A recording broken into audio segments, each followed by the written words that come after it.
All right, and we are recording. So, do we want to just talk about how awesome the movie we just saw was, or should I do my elaborate artsy intro involving 1990s anime? Elaborate. Okay. I don't know. See, I felt like you were kind of reaching for the the connection, Yeah, okay. right? I can make But- an easier connection. Middle-aged dudes love making movies to show their kids, see, I was right. Case in point, we just got out of F1, and it was a good time at the movies. 5 bags of popcorn. Yeah. Yeah. Nice way to get out of the heat. It was. I'm glad they kept it a lot of racing in, and it wasn't more plot driven, because I was at least entertained by cars going fast. Yeah. Vroom. Yeah. I mean, it's Top Gun Maverick. In cars. In cars, quite literally, and so that was fun. Yeah, it also is. I love that this was someone who really cared about F1 because every time they did a cockpit shot, it looks like a oversized child in a go-kart. And that's probably what it looks like when you're driving an F1 car. So I'm glad they kept that realism in.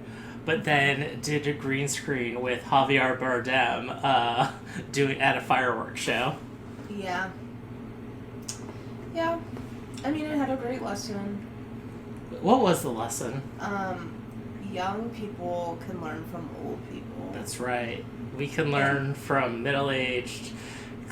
First of all, it's great because I'm glad we have movie stars making divorce movies again and still being movie stars.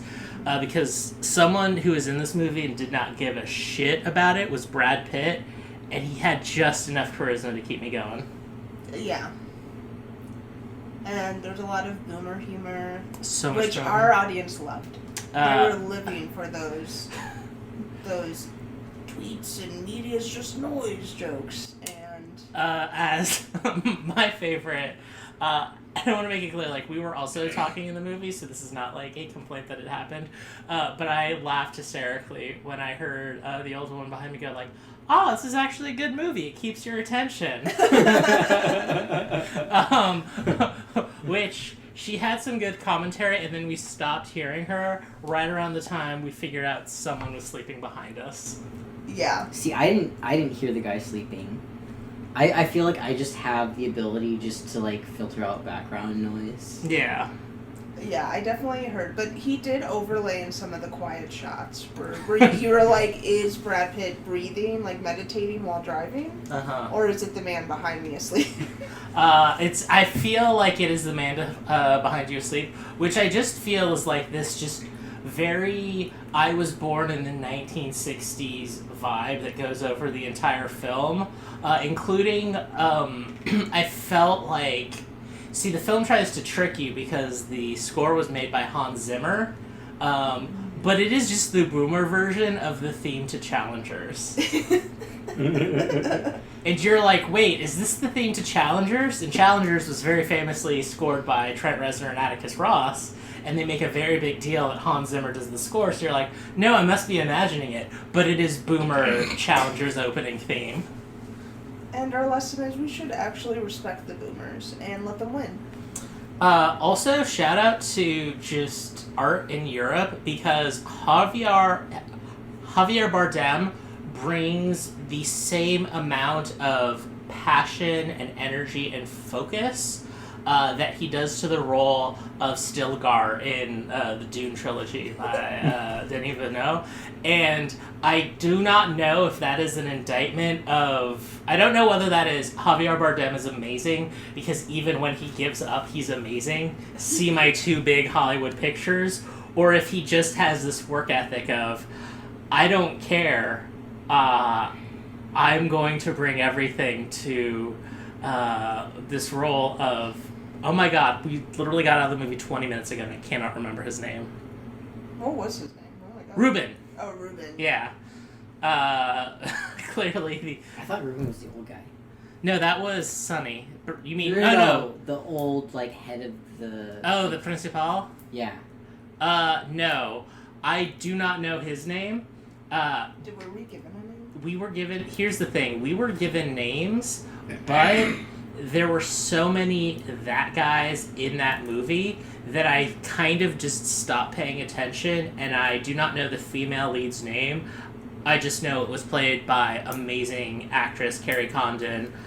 She played, not Agrippa, Octavia in Rome. So great actress. But because I could tell it was definitely like a nice paycheck movie for her, I was just like, oh, that's Carrie Condon. Yeah, I don't remember. I think they all introduced themselves at the beginning of the movie, and by the end, I mean, there's not a lot of character development, so... I will say my biggest criticism of the movie is that they did not do character development and really show how much Brad Pitt was a mentor to this young man. And I'm only focusing on that for storytelling purposes, and it is not because the man's mother was Jamaican, and I was really hoping we'd get a repeat of the scene from Meet Joe Black, where he speaks patois. Yes. To the dying grandmother. That would be great.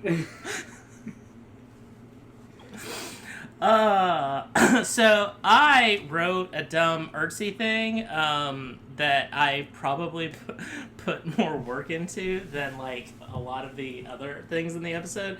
But I do feel this is a better connection because it is just like boomers who just are making a movie, or not even boomers, but older Gen Xers who are just like, I'm gonna make a movie about how I am right. And, you know, I would say we have, like, the good, the mediocre, and the, like, it's just, like, you do not talk to your children anymore. The good is obviously, and I think the epitome is Top Gun Maverick, where it is, like, the movie has a perfect ending of handing it over to the next generation of man accepting his fate in life, and then the movie just goes, nah, and then has Tom Cruise fight a bunch of Russian commandos and hijack a fighter plane, so he becomes the first ace since, like, the Vietnam War. And it's awesome still. Mediocre is this one, because it was just, like, okay, like, just a bunch of boomer slides and pretty typical movie. And the bad has to do with our actual topic today, which is, as I rewatched it and was telling Chris, oh my god, we didn't even introduce, this is American Dreamland, Max Chavez.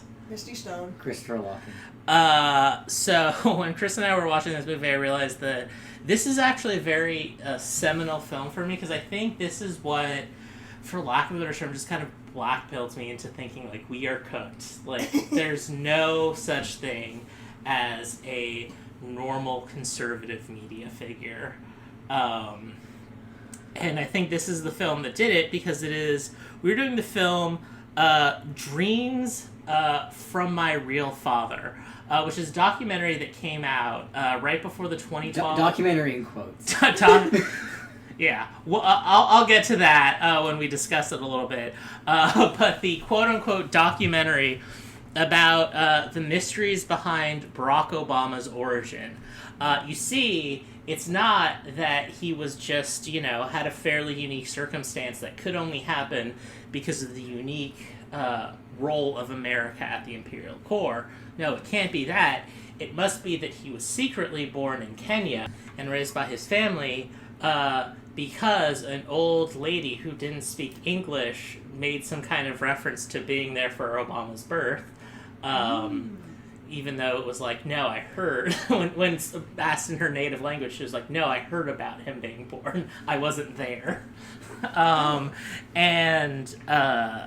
Instead, no, what is actually happening is Barack Obama is a natural-born American citizen, but his father is not Kenyan national Dr. Barack Hussein Obama. It is, in fact, one Frank Marshall Davis. And this truth was brought to us by one Joel Gilbert, who is like the most Gen X boomer line guy ever. He is a documentary filmmaker, musician, Filmmaker in quotes. yeah, musician in quotes, and InfoWars guest, whose work has been described by the website DVD Talk as, quote, exhaustive and exhausting. An unexceptional, sometimes amateurish video production, and one would be hard-pressed to find a more irritatingly edited project when speaking of it. Not his work on the Barack Obama birth theory conspiracy. No, that is a documentary about his work on Bob Dylan, The Jesus Years, for the brief time when Bob Dylan was a supposed born-again Christian. How much of a bump do you think Bob Dylan thought he was going to get for his career by converting to Christianity? I mean, I do not think it was, like, so there's an old story. The guy who directed, who's a famous Seinfeld writer, he directed the Borat movie, the original one. He's a guy named Larry Charles. And I believe his first directing thing was this movie called Masked and Anonymous, which is a movie starring Bob Dylan and John Goodman. And it is about, like, rebel folk singers in a dystopian future who are having a marital spat with their wives while they're on tour or something. It is just a very bad... I haven't seen it, but I have heard very bad things about it. And I only bring this up is the meeting that he was going to have, Larry Charles, was Bob Dylan. It was obviously a creative force in the movie. He wanted to meet with all the directors. So Larry Charles is explaining what his meeting with Bob Dylan was like. And he basically said, like, first of all, his office is a gym in downtown Los Angeles, like an old boxing gym. Which is like, okay, like, whatever. And then he, like, goes, and then he's like, while they're having a meeting, he's like, hey, you want a drink? He's like, no, I'm okay. He's like, no, you should have a drink. We'll just send someone next door. He's like, okay, I'll have an iced coffee. And then the guy comes back with all the drinks, and Bob Dylan, there's only one iced coffee that is ordered. Bob Dylan grabs it and starts drinking it.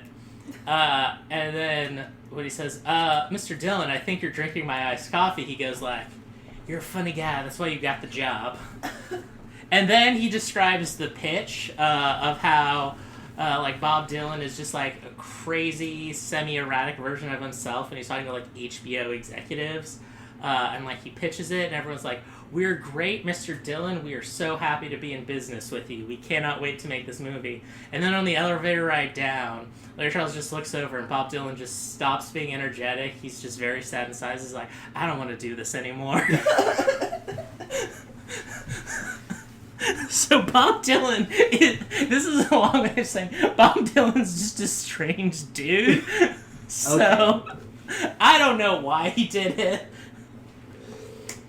I think what it is that, like, there is a certain thing of, like, if you have a very old world immigrant experience or grow up in an ethnic conclave or enclave in, like, the middle of America, like, it's really dependent on whether you are from, like, how Americanized are your parents.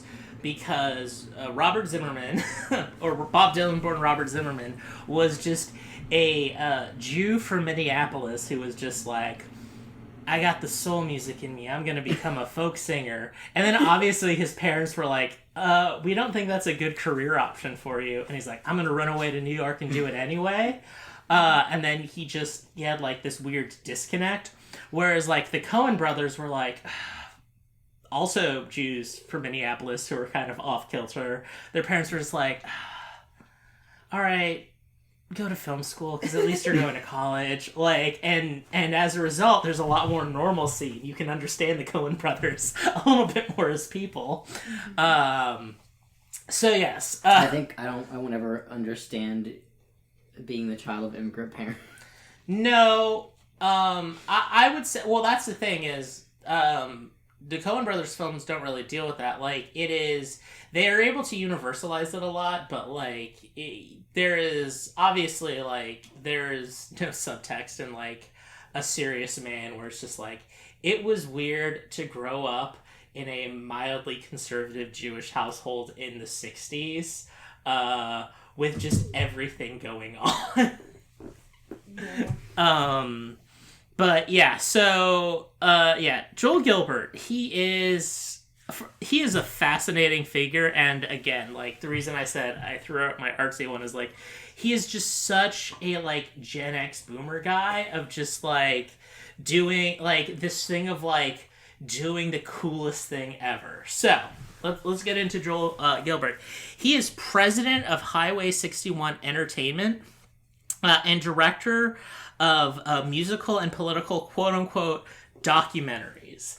And I'll go into that as his first work was about, like, he has made 3 types of music films. He's done multiple documentaries on, like, Bob Dylan, and all of that stuff. And that also has to do with what he calls his professional hobby, which is playing Bob Dylan with former Dylan band members in what he calls the world's only Bob Dylan tribute band.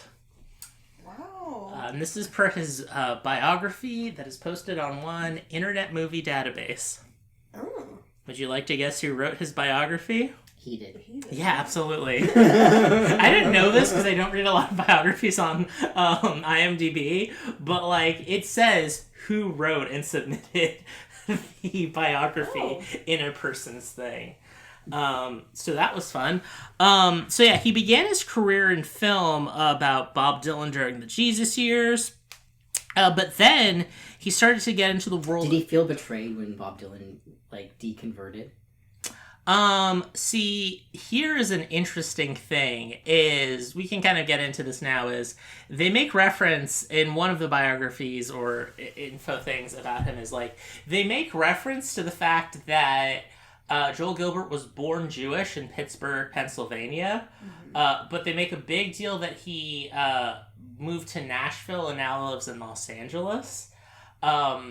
And he has interviewed Jews for Jesus in his Bob Dylan documentary and does a lot of events at evangelical churches and is on a lot of evangelical like right-wing media. So Can't escape the evangelicals.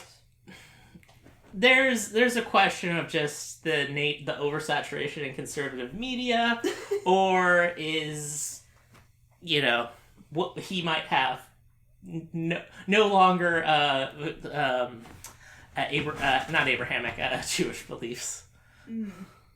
So like I feel like we've touched on this sort of subject a lot. When we're looking at these conspiracies, like it just all seems to tie back to these weird evangelical end times shit. Yes. Almost every one of them It's ties back insane. to like, yeah, because even in our remote viewing and actually, like they sneak into anything, or they start it. Yeah, it's so well, that's the thing is, like the premise and thesis of this show is just the weird brain damage Americans have. I feel like this end time shit.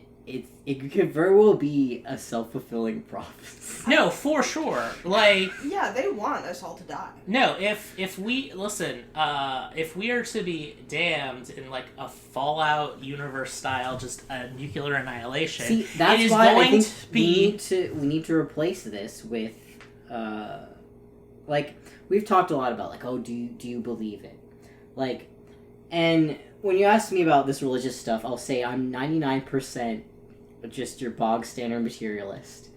But like when I get 100%, I just go full doomer. And you can't go full doomer. You cannot go full doomer.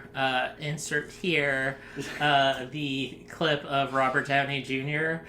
Giving a speech from Tropic Thunder. Yeah, no, what it is this basically started with like, there is so much of just this like America relying on this frontier and otherization that, like, as soon as that started to not be as much of a thing, because, like, after the Louisiana Purchase, like, there was still obviously the frontier, colonialism, and imperialism, but, like, we didn't just through exploration and, like, getting on the world stage, like, there was just Mexico there, and, like, we had to fight we gained territory through traditional warfare, so, like, that was kind of, like, we needed a new other, and then you start to have things like the first third party in the United States, the Anti-Masonic Party, because then the other was the Masons, and then you have your classic, you know, Red Scares, to make it kind of like communism or whatever.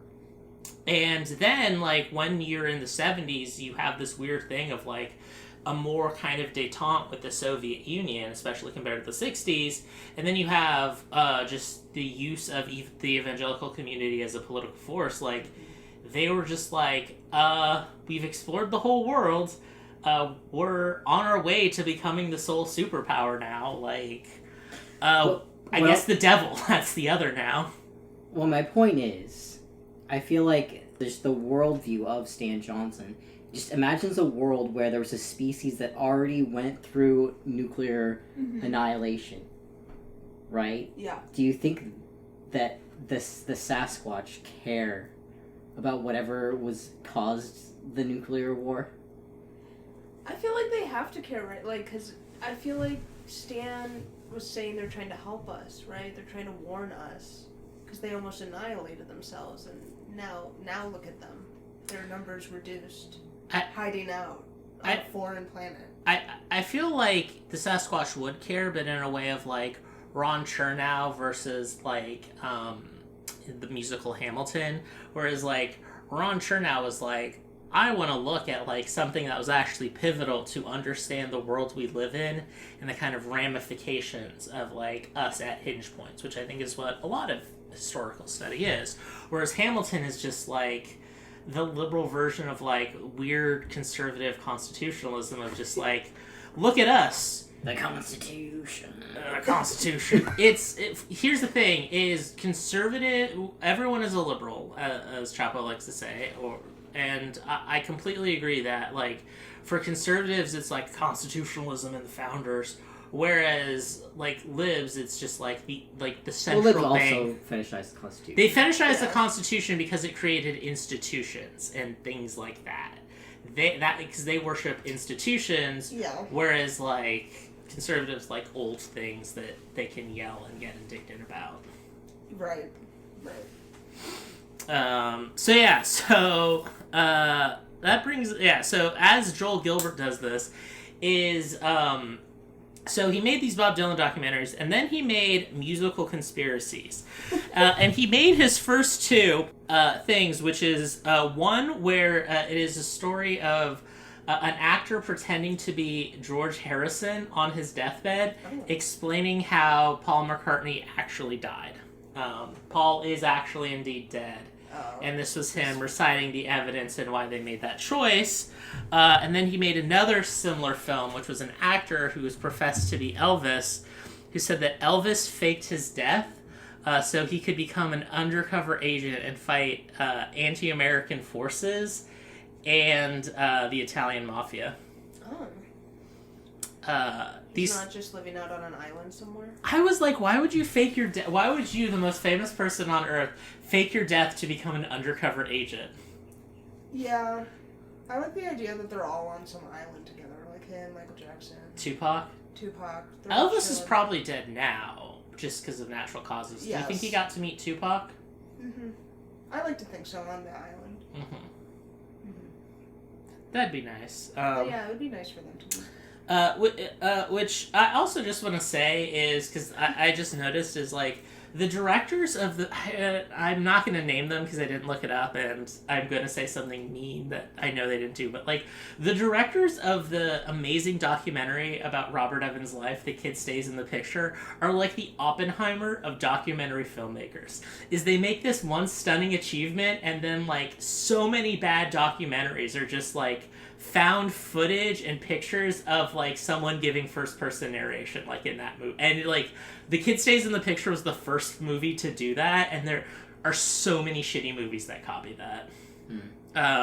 Including these documentaries, which in 2012 were later reclassified as mockumentaries, which I don't know what Joel Gilbert is trying to get at.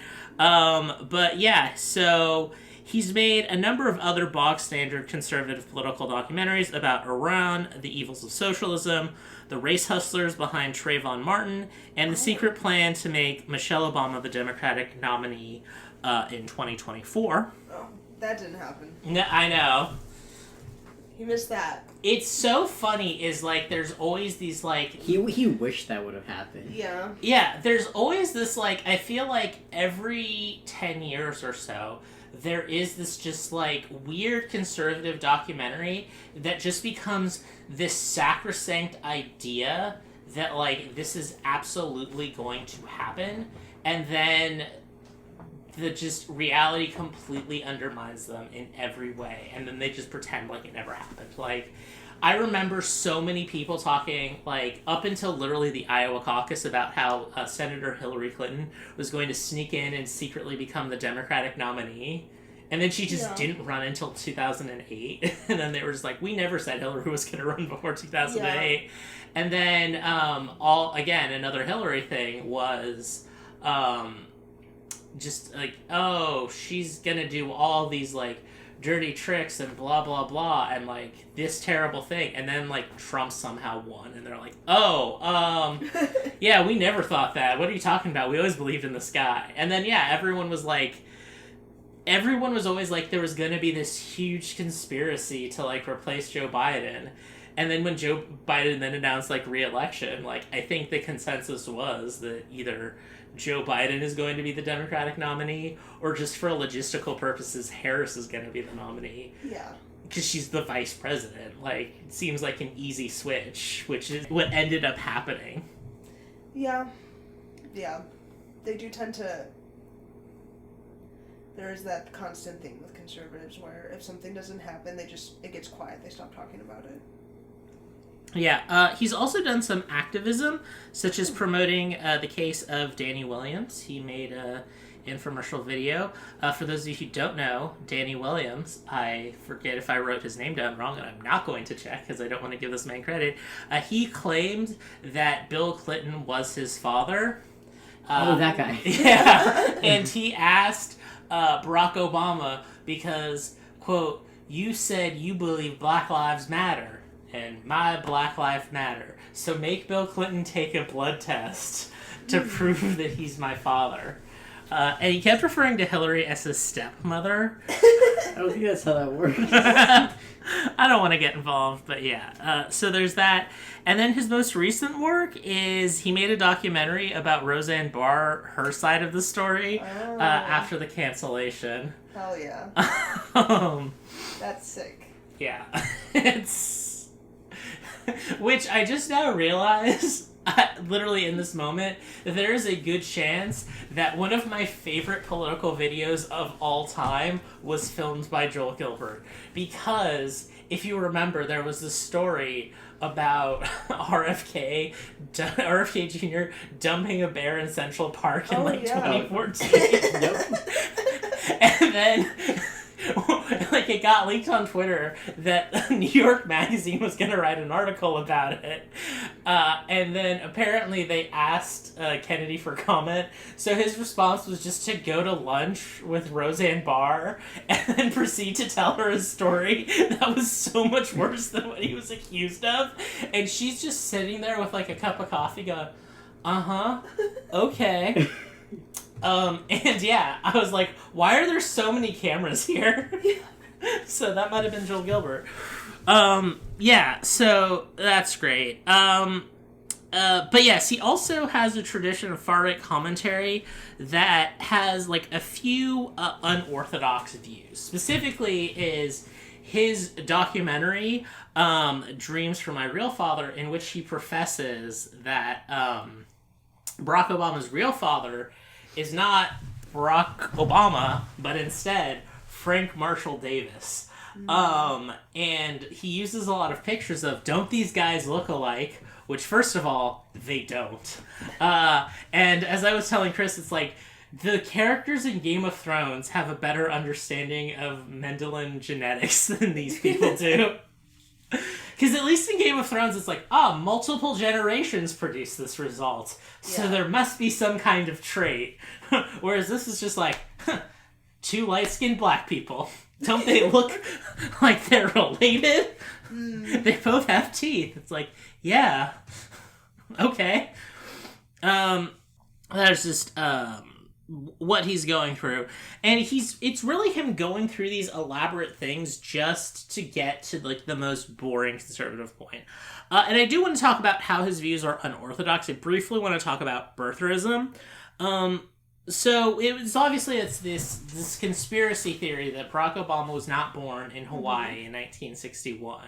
It was an elaborate conspiracy to fake his American citizenship because he was actually born in Kenya or Indonesia. And that's usually the kind of thing that's because, obviously, his father was a Kenyan national at the time. And in his youth, he recounts that because his mother later married an Indonesian national, that they lived in Jakarta, in Indonesia for some time. So then they're like, why does he have these records in Indonesia? It's like, because he was a child in school. And there's, so what do you guys remember, like, what do you remember about birtherism? Because I was, like, very much, like, this is when I really started my, like, attempting to make my job actually researching these conspiracy theories and fringe politics. I want to say they were at their height when I was, like, a sophomore in college. So, like, I was just the classic politics lib nerd who was like, I gotta research this. But everyone was just like, oh, we're gonna say why Obamacare is good. And I was like, I want to just explore what crazy people are saying on the internet. I definitely wasn't into that. Like, my parents are just your basic Democrat. And so, like, the whole birtherism, we just heard that. I'm just like, why is it, even if it was true, why does it matter? Yeah, I remember it would have started middle school to high school for me. And I just remember it being constant, like, on conservative media, and I'm sure my crazy uncle made me listen to his theories about it. But it was everywhere. Yeah. For a while. It was constant, like... It was this thing. It was like, I think this was like, because they spent all of their energy in 2008 on Hillary. And then, like, when that obviously fizzled out because she didn't end up being the nominee or even on the ticket, then it's like, I don't know, whatever. And then, you know, the subprime mortgage crisis happened, which was like, no Republican was going to ever win that election. But so then this was their, like, what all of the energy was towards, like, the equivalent of, like, trying to swift boat Kerry in 2004. And yeah, so I just want to say that I wanted just a little bit. So it was this thing, and it was really an idea that was promoted and was this, like, cause de célèbre among, like, the craziest right-wing people. Like, basically the version of, like, not the Ben Shapiro and, like, somewhat reputable people. Like, I'm talking about, like conservative talk radio. I'm talking, this was, like, the people who were beyond conservative talk radio. So, like, basically, like, the Alex Jones, though he was kind of a contemporary of theirs, more like, I guess, Nick Fuentes, this person who's just, so, like, kind of on the fringe. Nick Fuentes? Oh, for sure, because they're not, like, Nazis. They're just, like, that level of, like, psychotic and on the fringe. And I only want to talk about it briefly because just both of these people absolutely deserve their own dedicated episode. But, like, two of the biggest proponents of this, the first was one, Joseph Farah, who is the editor-in-chief of WorldNet Daily, which is the most boomer-ass website that, like, constantly when you, like, click on it, asks you to join and donate. Their slogan is a free press for free people. It was, like, the first real uniquely online, like, news site, and this dude is just, like, a wild, radical, like, evangelical Christian who previously, he's probably his biggest claim to fame is he was editor of a newspaper in Sacramento when Rush Limbaugh was getting his start as a national talk radio host. So he ghost co-wrote Rush Limbaugh's books for a while. Oh. Mm-hmm. My great uncle was buried with those books. Cool. I don't know how to respond to that. And yeah, he's like the reason why, like not the reason, but like a huge like fermenter of like almost like pre-Q every right-wing conspiracy theory to become official either had to pass through InfoWars or WorldNet Daily. So yeah, he's partially responsible for Limbaugh's success in a lot of ways. And he had this huge campaign of billboards across the country asking, where's the birth certificate? Trying to do that, just trying to expose the like Islamist origins. And the other one, who I'll talk a little bit more about because she probably deserves her episode, but I don't know how easy it would be or the interest.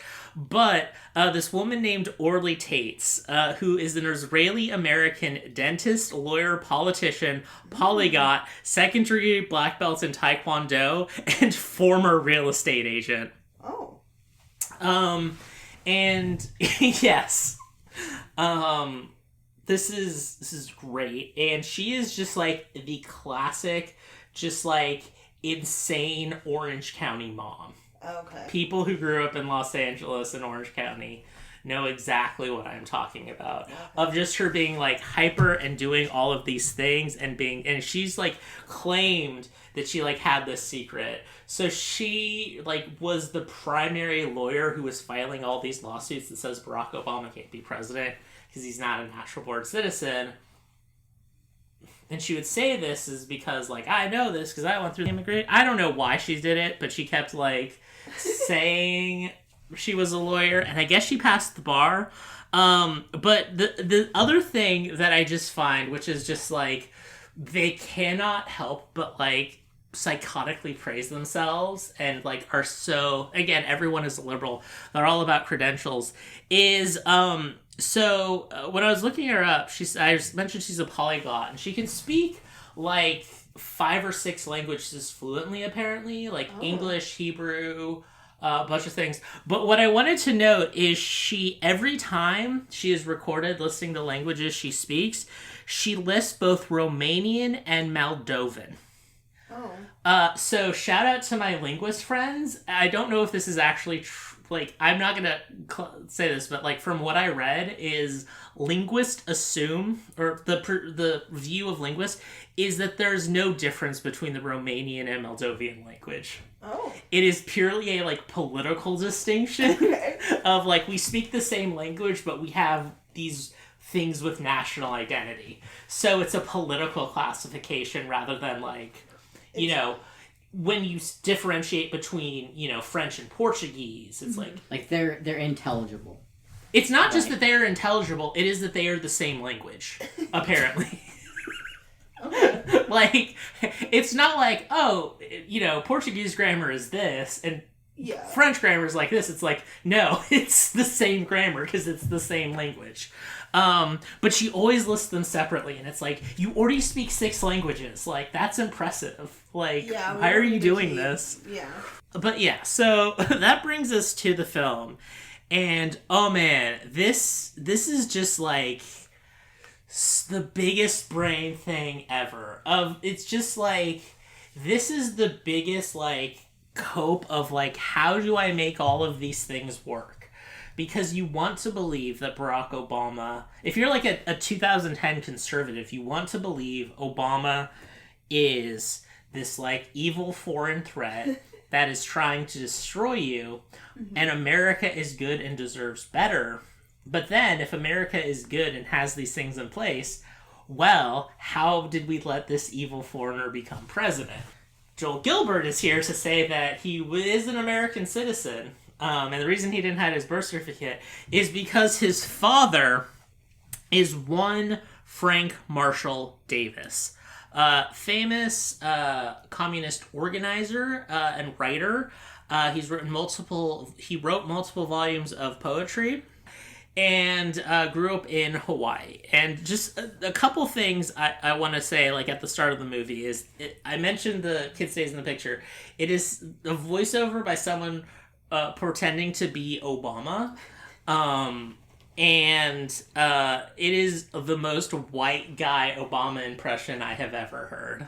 It's the worst. Like, it's barely an Obama impression. It's barely an Obama impression. It is clearly a Caucasian doing this. Like, Josh Shapiro does a better Obama impersonation than the guy who narrates this movie. And then it's based on actual events, but contains a recreation of probable depictions of those events. Because, which is an interesting thing, because obviously it's like, how would Barack Obama know a fight his mom and grandpa had as if he was there? So, artistic license about how Gramps was actually in the CIA. Oh. Yeah. Cool. And he just pretended to be a furniture salesman. And, I looked this up, and apparently the evidence that people keep pointing to of why Obama's great... Because that was another conspiracy. That, I always... my recollection of it was... And this is, why I say this apparently was a seminal film, was, I actually did look it up after I watched the movie this time. His grandpa was literally just, a furniture salesman, for his entire working life. And then, got one last job in Hawaii and retired there. And I always thought that, because I saw this movie, and didn't know anything about Barack Obama's grandpa, I just assumed his grandpa worked for, the State Department briefly or something, and it was just, exaggerate. No, the purported evidence is well, why was Barack Obama's mom in Beirut in the late 1950s? And it's oh, there's an answer to that. She wasn't, because the family never lived in Beirut. Oh. So, yeah, it's this weird thing, and it's basically that they have to do this thing, and they had to fake it because, since Grandpa was in the CIA, it would look really bad if his rebellious teenage daughter got impregnated by a communist with an FBI file that was 600 pages long. Because it's not like the FBI just had one of those on every single communist, or every single professed communist in the 20th century. Oh, wow. Yeah. We're really jumping. There's a lot. We're really reaching. Oh, it's all of this, and yeah, and there's a lot of other things. They make a big deal of the phenomenon of red diaper babies. Okay. Which is I'm a red diaper baby. I was secretly raised by a communist. Which is that's not what it actually is. A red diaper baby is basically someone who's involved in politics whose parents were at one point members of the Communist Party of America, which is probably 30% of all voters during the Great Depression or something. And a lot of these people, either they themselves have rejected their parents' views. David Horowitz is probably the most famous one of those. Or their parents just became Republicans or something. I think William Crystal's parents were briefly communist or something. Just how ubiquitous the Communist Party was around the time of the Second World War. My grandpa tells stories about how his dad would take the family to these movie nights that were put on by the local Communist Party. And this is a nowhere town in northern California. Yeah, so they were around. It was a thing. But there's some fun little things of they show book titles of how to teach Marxism to kids. He was a defender of... Because I guess Davis was a Stalinist. Oh. So, cool. I mean, to be fair, this is based on what Joel Gilbert is saying, which I don't think he understands these distinctions. And it's he was a Stalinist. As because he was supporting the Soviet Union and may have done a slight degree of Stalin apologia, a lot of communists at the time. Yeah. Stalin, who he calls Uncle Joe. Not Uncle Joe. Yeah, and the movie starts with a biography of Frank Marshall Davis and of Obama's mother, Stanley Ann Durham, and it tells this elaborate story about and it tries to make you think Obama is evil, because as Chris and I determined, the description of Frank Marshall Davis is like the coolest dude ever.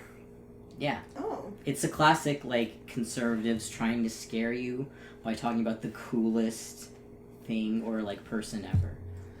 Like, I see. he was like a teacher at the Abraham Lincoln School in Chicago. Okay. Like he was like he's just like, oh, this guy, he had a column in the Honolulu Star where he would just review jazz and make threats against the U.S. government. I love It's that, like, honestly. yeah, that's fun. so cool. I'd read that. That's fun. So it's just like the coolest guy ever, and it's like, he's like, Dad was a swinger. Here, look, swinging. Look at all these erotic pictures he took. Were they erotic? I guess, I don't know. It was these old, like, black and white, and then there's just these, like, the most unerotic censoring of just giant black bar over things that's way Oh. oversized, but also tries to do it where it's like, oh, we want to show you a little something. So we don't fully know how erotic these. I They're mean, too censored. There's clear up and down shots, so Okay. like it but yeah, so it's like Dad was a poet, and then the poem they show twice is it's like stealing from the fists of the money drunk, which is kind of like bars. Oh yeah, one of the things they have in common is like, I smoke just like Dad. And it's like, oh, they and here's the thing is like they can't even do the due diligence to find a picture of Obama smoking. It's just like, oh yeah, he mentioned he used to smoke in the 90s. They just describe Frank Marshall Davis as the coolest guy ever, who just like is like taking boudoir photographs of things, and then he writes a book about he has sex poetry, like he's poems, and then was it a book of sex poetry or was it just like a novel of sexual things? I feel like at that time, a lot of academics like, I'm just gonna put sex in whatever I'm doing because... Academics in air quotes. Yeah, I don't know.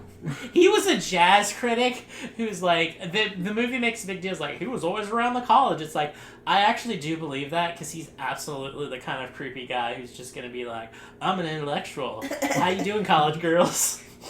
Yeah, always looking for a young college girl. Yeah, I'm a poet. Would you like to listen to a jazz record? What's weird is like that part is the same in the 1960s or the 2020s. The only difference is instead of like, let me introduce you to wine, it's like, I got a case of Smirnoff Ice for you. Yeah.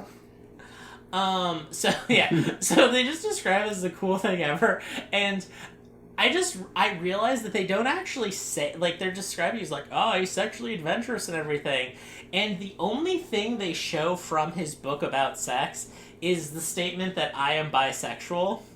But they never say that he is bisexual, which I find very funny. Of like, they're like, look at his depravity, but we're not gonna say what the depravity is. We're just gonna like briefly show you. Briefly show a sentence that says I am a bisexual, completely removed from context. You think they'd really hammer that point home? I mean, then they'd have to talk about it, which I think would make them more uncomfortable. Mm-hmm. And Probably because they're suppressing. yeah, and then we find out about Obama's mom's story, which is that she was just Frank Reynolds' voice, a giant whore. Damn. Like, it's just like they show, like, it's great as they show some of the pictures that supposedly Frank Marshall Davis like took of her. It's like, look, Obama's mom took teenage sex photos. And then they do the thing that completely undermines their argument, which is they show these pictures, which they purport to be real, and then they show a picture of Barack Obama's mom, and the women look nothing alike. It's like, yeah, they're both brunettes, I guess, but they're different women. Also, just a fun fact is, like, he keeps saying, like, Frank Marshall Davis exclusively refers to Obama's mom as Anne. And apparently, at the time that Davis would have supposedly met and impregnated her, she actually went by Stanley because her birth name was Stanley Ann Durham because she was born when her father was like deployed to Normandy. So they were going to name the child Stanley no matter what in case Dad died in war. Yeah. Because Americans were normal in the 40s. And then, so, like, when she was being slightly rebellious, she would introduce herself as Stanley. Okay. So, like, this is a time in her life where she would not have gone by Anne, which is, Yeah. like, you think a very simple thing if you're actually doing research to find. Yeah, and to make it more believable. But that's not what conservatives don't care about believability. But no, so his mom was a hua. And there's so much things of like pictures going like, I got my dad's nose and all of this. And like I said, like Game of Thrones has a better understanding of genetics. Like the scene where he finds out Joffrey's a bastard. Because it is just like, it's just, yeah, okay. Like he's like, I got a mole, just like my dad. And then they show the most like freckled man in his 80s I've ever seen. And it's like, so one guy has a mole and a dude has a million freckles. Like, that's different. They're the same thing. Yeah. It's funny. It's like, I got a deep voice, just like my dad. And it's like, voice isn't genetic. It's wild. And then, of course, I think, like, at least it's like, okay, at least they're different people, so obviously there are going to be differences. But just here's two completely different women. Just, see, this proves it. So the thesis is that because Obama's grandpa was a CIA agent, he doesn't want to lose his clearance. So basically, the argument is that Barack Obama's professed father, the goat herder from Kenya, was part of like. I forget if they say the name or whatever, and I'm sure it's basically a School of the Americas type thing, where it's like a bunch of these like newly independent nations that have strong communist parties. It's like, all right, we're gonna bring a bunch of you over so you become the new middle class for your country, and then do intelligence murders for us, type of thing. Like they implied it was that, and basically what happens is that reminds me of that book about Vietnam. Or it wasn't it was like historical fiction. Oh my god, it was that they did an HBO miniseries with Robert Downey Jr. Oh, The Sympathizer. Yes, The Sympathizer. Yeah, that kind of thing. So then he just goes and it's like, hey, you know, if you marry a white woman, they'll let you get a PhD at Harvard. Or he'll get to stay in the country and apply to Harvard or whatever. He's like, but I have a family, and it's like, we'll just do. And it's just like this whole elaborate thing of like they just trick this guy so he can get a PhD in America before he goes home, and it's like all of these things, and then it's just so weird. It's also he will never give up a chance to say Obama is an affirmative action hire, because. When asked, like, wait, if this man knew he was going to abandon this child and not be a part of his life because it was just a deal, why did he meet Barack Obama when he was 10 years old? An event that Obama writes about, and then, like, there's a lot of documented evidence. So he said, like, Obama got into this elite prep school on a scholarship because of affirmative action. But we needed to show that he had a black parent or something, so like they flew him out to Hawaii to pretend to be his. Okay. It's like it thinks it's so clever because it's just like I found this thing, and then it's like, okay, like what does this matter? And it basically it's all of this thing, and it eventually just boils down to is. It really starts to slow down once it gets to Obama's college years, because he basically says that I found out Frank Marshall Davis was my father, and then my father said, like, you'll never have power as Frank Marshall Davis Jr., but you might as Barack Hussein Obama II, because he's African, you see, because white folks like foreigners better or something. Oh. Yeah. I didn't think... That doesn't seem to be the case. I know, but in this country. also a great Go line on. is it's like, I profess to be a symptom of oppression, even though I never personally experienced racism myself. Which is like, I do not believe that a man named Barack Hussein Obama never experienced racism at one point in his life before he went to Columbia University. It never happened. I mean, I don't want to, like, oversell it, but, like, I've been the victim of racism. And, like, I'm sorry, but, like, I could talk about, like, bullying and stuff, but, like, I'll just say, like, when I was, like, 19 and working, like, the midnight shift at the campus convenience store, like, my first night working there, a black guy called me the N-word. And it was complimentary, yeah. But I'm just thinking, if by the age of 19, I have been called the N-word, I'm pretty sure Barack Obama in the 80s probably heard it a few times. Especially living in Southern California. Yeah. Oh, yeah. I mean, there's no way he didn't. I mean, Ving Rhames famously has a story about how he was never called the N-word until he moved to Los Angeles. And then he was driving on the freeway and some white girls cut him off and called him the N-word. Where did he move from?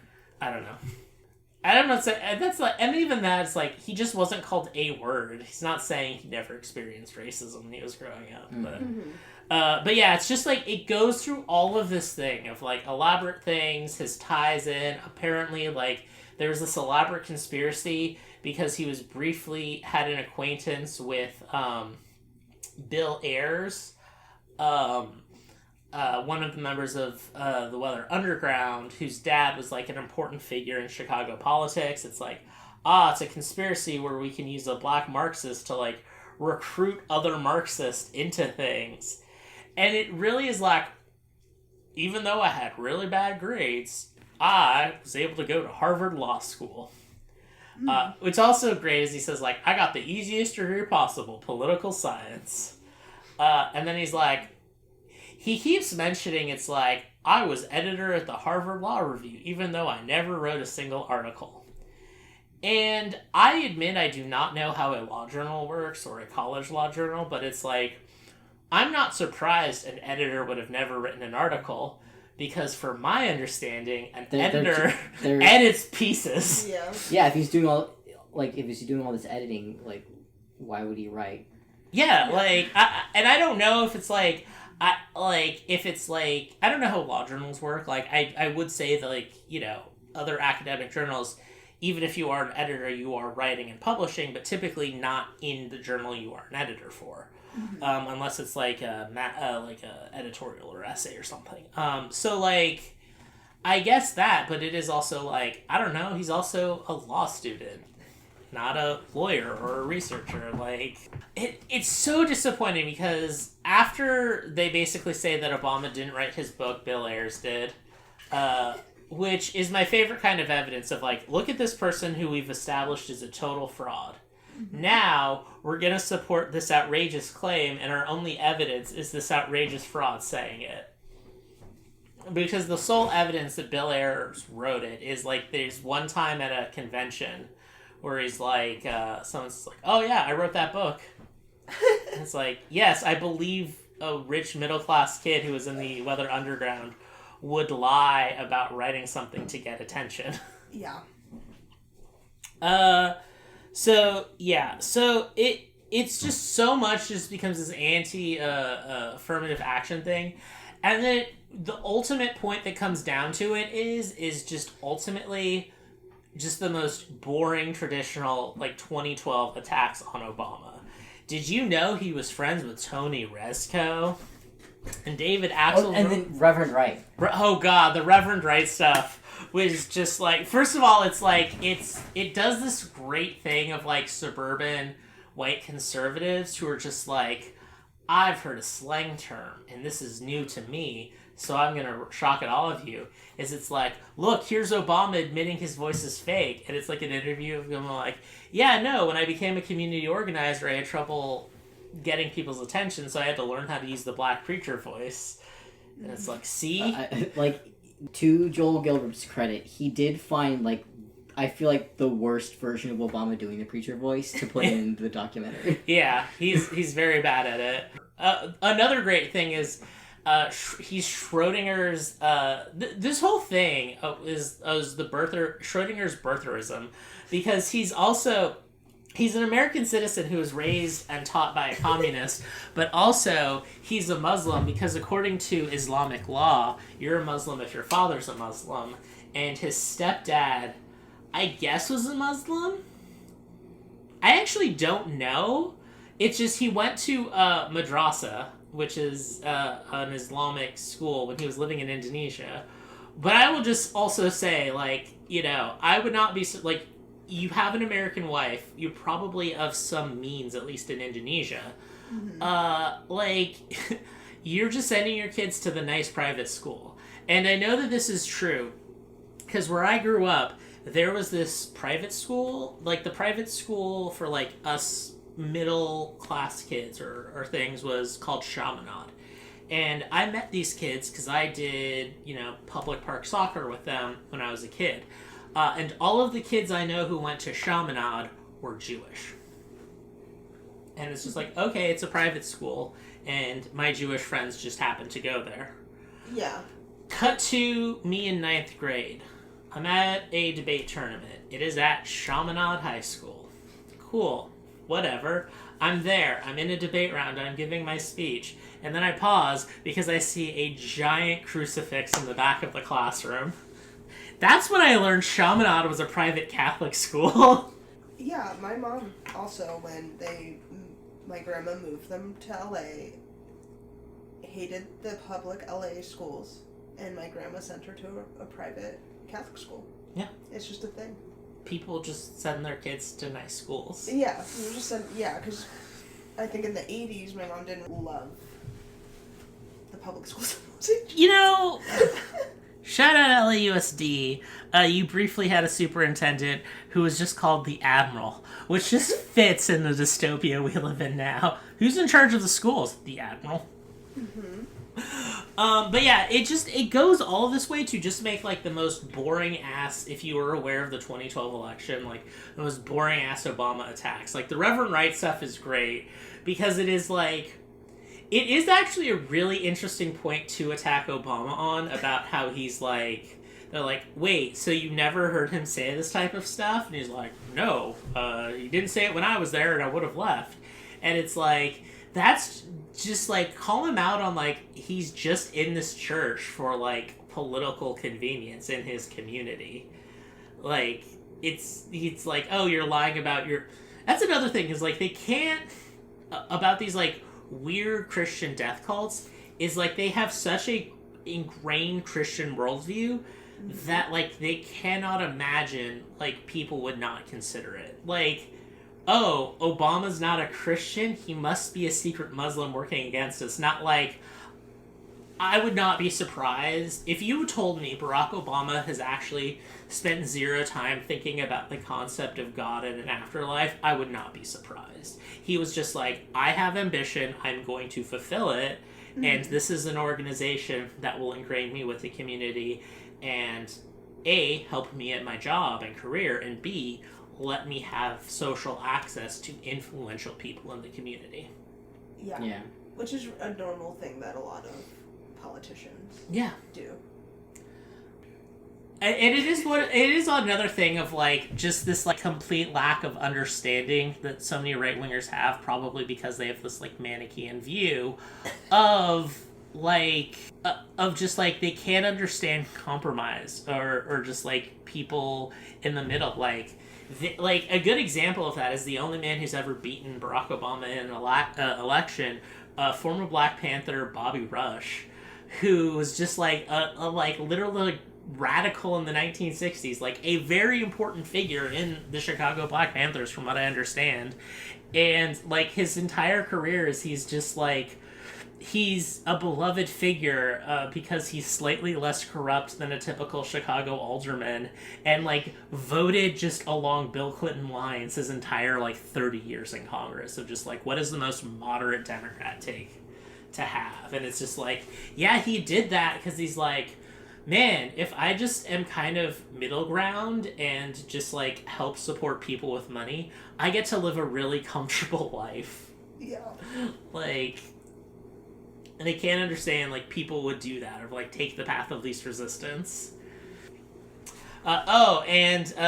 Just his. I think what disappoints me most is it will do these weird things to like allude to conspiracy theories that are a bit more untoward, but it won't admit to them. As we talked about in a previous episode, there's the famous Larry Sinclair incident, which was a man who claimed to perform intense oral sex on Barack Obama while he was a state senator, and he smoked crack. But, so, like, there's that, and an adjacent part of that conspiracy was that Obama was gay married to his Pakistani college roommate. And there is a prominent showing of a picture of Obama with his Pakistani roommate, and they look like, you know, a very typical early 90s gay couple. Nice. And it just kind of alludes to that. And then it says Obama's like, I married my dad when I met Michelle. Well, I think he was trying to be metaphorical, but he just... He's a conservative, so it had to be psychosexual. Yes. Right. Mm-hmm. It's like, I married someone dad would be proud of. Like, no, I married my father. Right. And then there was the whole Michelle Obama is actually a man. Yeah. That went on. During Which, the time. I just want to say, I want to end on something that I've watched this film more times than I care to admit, but something I've learned, and that something is, it is actually incredibly easy to have a press conference at the National Press Club. I thought you had to be, like, invited there or, like, special events. It has to just be a ballroom that you can rent out. And I say this because the Larry Sinclair, his big revelations came out at a press conference at the National Press Club. And then Joel Gilbert has done, like, 9 different press conferences there to, like, promote his weird films and conspiracy theories. So, like, at a certain point, it's like, you are just renting out this space. They take the time, the very, like, dead of night time slots. Like, oh, Yeah. can we come in there at, like, 1 in the morning? Yes. Mm-hmm. And do our thing. And they're like, okay. Yeah. Sure, you're giving us money. We're not- Yeah, it's also is, I love how every time he's there, he also insults the mainstream press, because he's like, you don't follow the journalistic credence like I do. In fact, here's a tip. This is a great thing of just, like, his own sense of importance. Oh yeah, I don't know if I mentioned his Bob Dylan cover band. He plays Bob Dylan.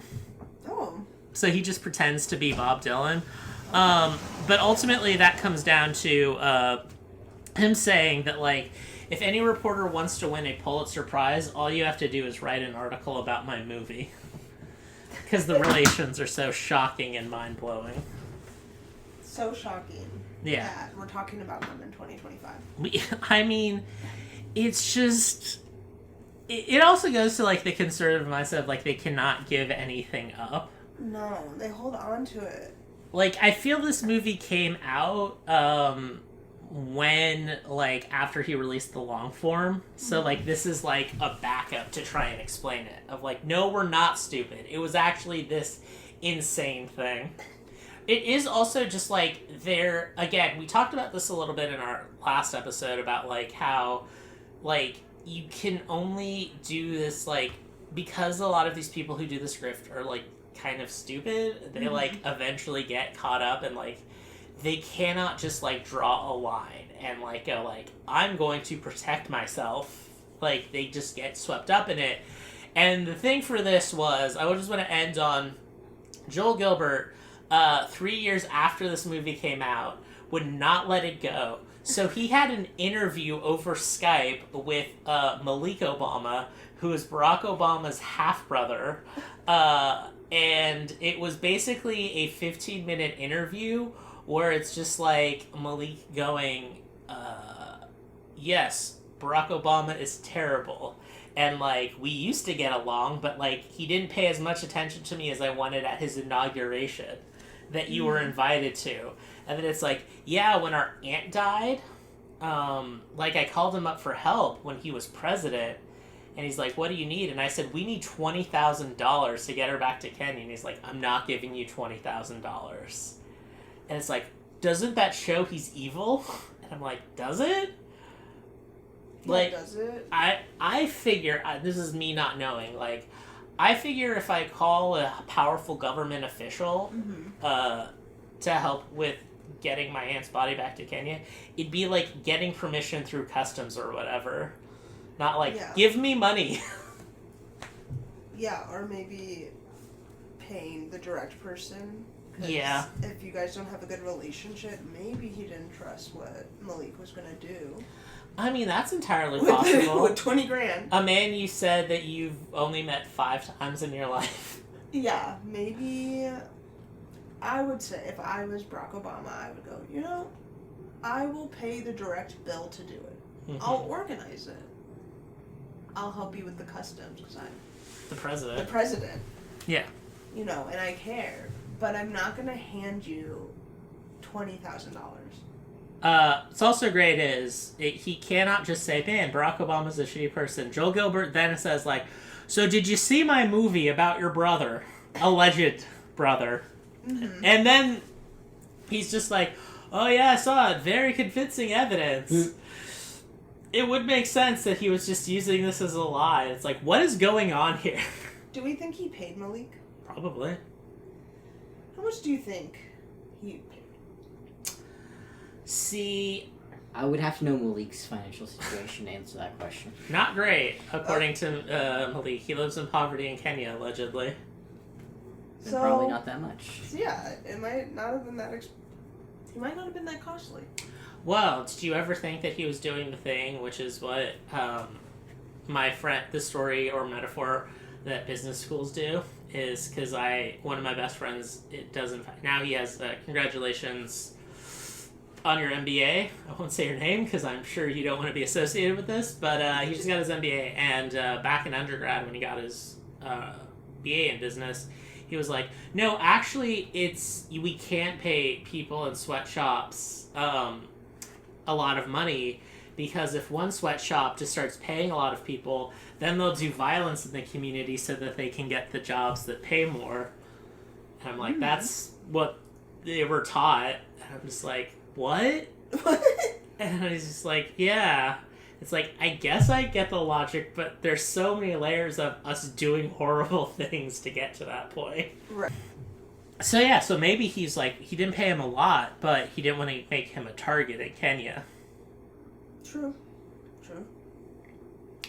Okay, now I'm just gonna end, this is just, we're just rambling. So 2 things that annoyed me about the movie F1 most.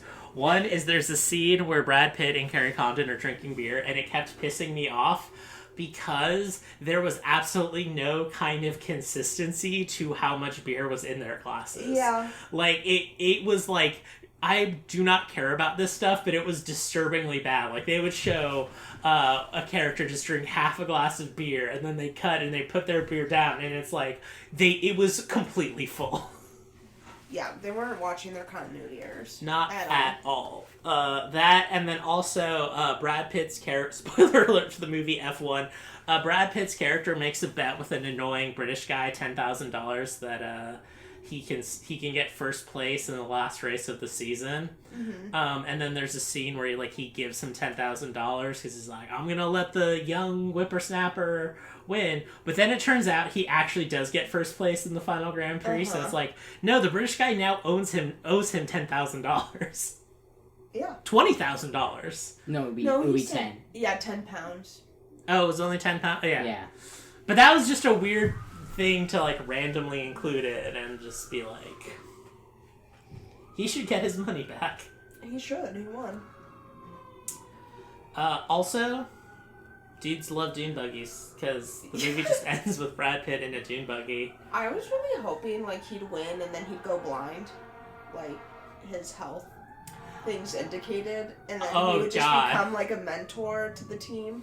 One of the million amazing movie ideas I have, but will not happen because of my lack of talent, and also just the premise is so weird and niche, but like I want to re-envision this movie where Brad Pitt does win the Grand Prix, but he like dies of like an aneurysm or something like while he's driving, Yes. and then the sequel is just like whatever poor State Department bureaucrat has to handle the political clusterfuck that is an American athlete dying in Dubai under mysterious circumstances. I thought it would be great if he'd had, because it's like they make this whole big thing about his health, and because he gets into an accident, and then Ruben's like, I didn't know you were this injured from your first accident in the 90s. You could go blind, you could die, and so I was like, oh, maybe when he crosses, and his vision keeps getting blurry. Yeah, that's the thing, is like you think he's gonna do it. Also, give Ruben the respect. He says it with the seriousness of Stilgar saying like, you are the Muad'Dib. Yeah. I just, whenever a character says like you gotta let me do this last thing, if it's the last thing I'll ever do, I want it sometimes to be the last thing that Right. he'll ever do. And then I wasn't expecting him to go dune buggy racing in Mexico, because I'm like, weren't you like losing your vision in the last couple F1 races? Also, you are now like the champion of like the most popular racing league on the planet. Yeah. But no. Well, he just cares about the racing. Yeah. Well, because he's Sport. he's down to earth. That's why he goes back to the dune buggy, which also brings me to maybe my favorite Star Trek fun fact is that in the 10th Star Trek movie, Star Trek Nemesis, there is an elaborate dune buggy chase scene with like phaser machine gun turrets and everything. And the sole reason that is in the movie is because Patrick Stewart fucking loves dune buggies and demanded there's a dune buggy scene. Hell yeah. So, dune buggies are canonical in Star Trek because Patrick Stewart is an example of dudes rock. Yeah. So what I'm saying is I cannot wait until we get all of the weird documentaries about Biden having dementia from conservative media. Are they still on that? I don't think anybody on the conservative side has the attention span to do that anymore. Yeah. We did get My Son Hunter, which is... Oh, yeah. Yeah. They're really concerned about Hunter. Just let the man do